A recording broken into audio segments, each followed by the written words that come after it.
Shalom po mga kaibigan at sa mga nakikinig po sa atin dyan sa iba't ibang lugar sa pumapagpalang araw na naman muli. At ito na naman po si Pastor Mon. Gusto ko po sa inyo mag-iwan ng maikling mensahe. Sabi nga po sa Mateo 6:33, "Seek ye first the kingdom of God and His righteousness, and all these things shall be added unto you." So ano po ba ang ibig sabihin niya? Mga kapatid, minsan sa buhay natin, hindi natin napapansin na sa araw-araw nating ginagawa ay nalilimutan na natin ang Diyos.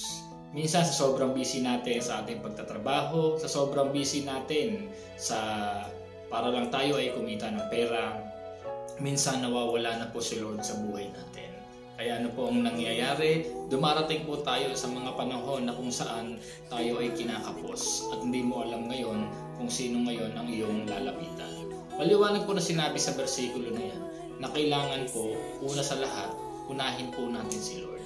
Alam niyo po kapag tayo po ay natuto na si Lord ang inuuna sa buong bagay na ginagawa natin, maniwala ho kayo sa hindi mo pa hinihingi, ibinibigay na ho ng Diyos sa iyo. Maliwanag po yan, lalo na pagdating sa pagtatrabaho. Wala akong masamang magtrabaho kasi yan po ang gusto ng Diyos at gustong-gusto ni Lord yung mga masisipag. Diba? Pero ang gusto lamang palagi ng Panginoon, kahit sa loob ng iyong pinagtatrabahuhan, hanapin mo si Lord. Sa loob ng ginagawa mo sa eskwelahan, hanapin mo ang Diyos. Hindi lagi na si Lord ay nawawala sa ating atensyon. Kaya nga sabi ng Biblia, dapat number 1 lang ang laman ng puso natin dyan ay ang Panginoon. Dahil sabi ng Biblia, ang Diyos po natin ay mapanipupuin. Lagi po natin alalahanin na si Lord lang dapat ang laman ng puso mo.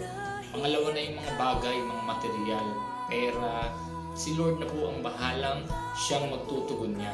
Kung ano man po ang kasipagan natin na ginagawa, yun po ay tutumbasan lamang ng Diyos.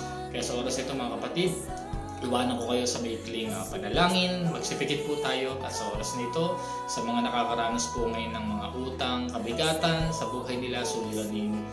Ipag-pray ko po kayo at hayaan natin ang Diyos ang pumilos sa mga problema ninyo. Huwag niyo po masyadong isip-isipin dahil si Lord po ang ating kasama sa lahat ng ating ginagawa sa buhay.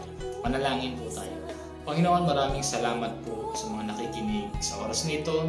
Dalangin ko rin, Lord, na bigyan mo sila ng lakas ng loob, katatagan sa kanilang buhay upang mapagtagumpayan nila ang lahat ng kanilang pinagdaraanan.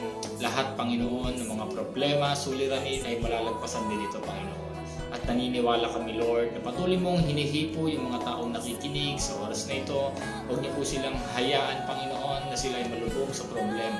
Maraming salamat, Panginoon. Patuloy mo silang gabayan sa oras na ito sa aking panalangin na patuloy silang samahan ng iyong presensya. Salamat nga muli, Lord, itong aming prayers sa pangalan ni Jesus. Amen. God bless po.